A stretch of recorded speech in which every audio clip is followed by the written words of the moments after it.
Here's a question nobody's asking you at work right now. Does the job title on your business card describe what you actually do, or does it describe what someone did in 2009? Because for most people in most organizations, it's the second one. Your title is a legacy document. It was written for a world that's being rewritten right now.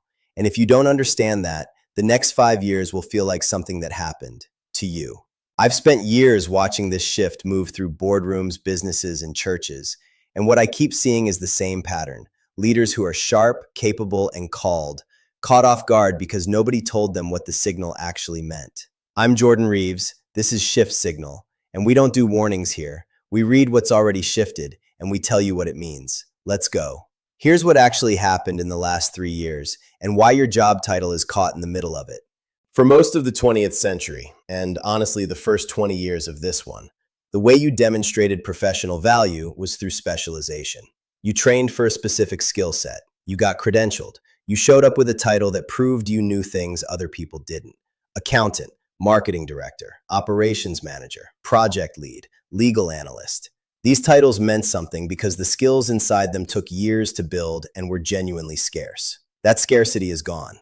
In 2022, a tool became available to the public that could draft a legal brief, write a financial analysis, generate a marketing campaign, summarize a 200-page report, and debug code in minutes. Not years of training, minutes.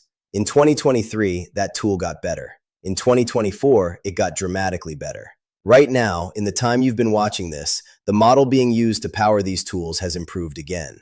This is not a technology story. This is an economics story. When a skill becomes abundant, its market value drops. Every time in history this has happened, from the printing press to the assembly line to the internet, people whose entire identity was tied to the scarce skill had a crisis. And people who understood the shift early built something new. Your job title is a legacy document because it was written for a world of scarce skills. That world ended. The question is, what are you building in this one? Now let me be precise here, because this is where most of the AI conversation goes wrong. This is not about AI taking your job. That framing is too simple, and honestly, it's not useful to you. Here's what's actually happening.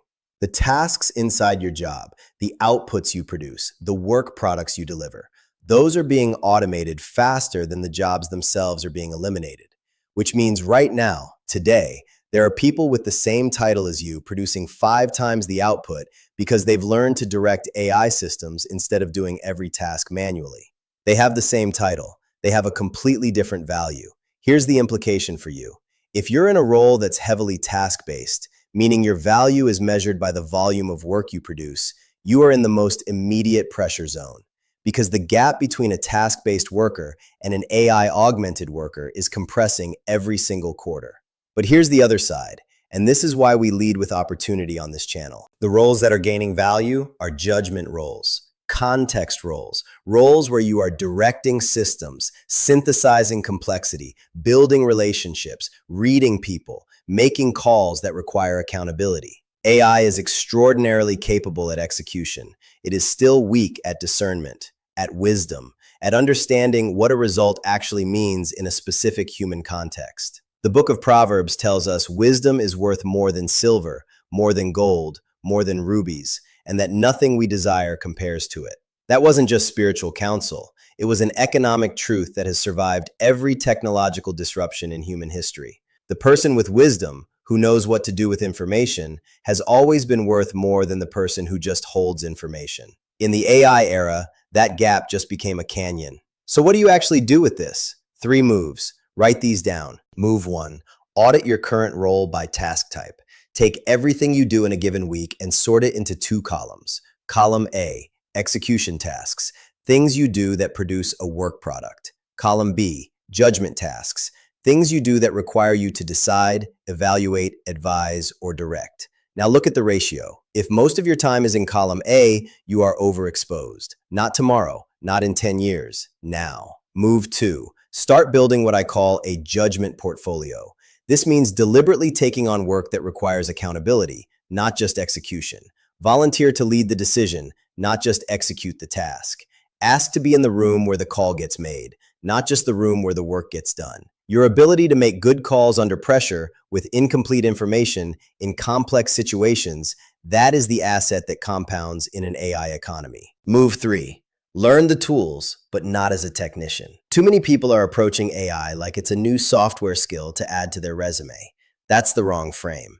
You're not trying to become an AI expert. You're trying to become someone who knows how to think clearly alongside powerful systems. That requires you to understand what these tools can and cannot do, and to build the habit of using them so you're calibrating your judgment with them, not against them. The people who will thrive in this next decade are not necessarily the most technically skilled.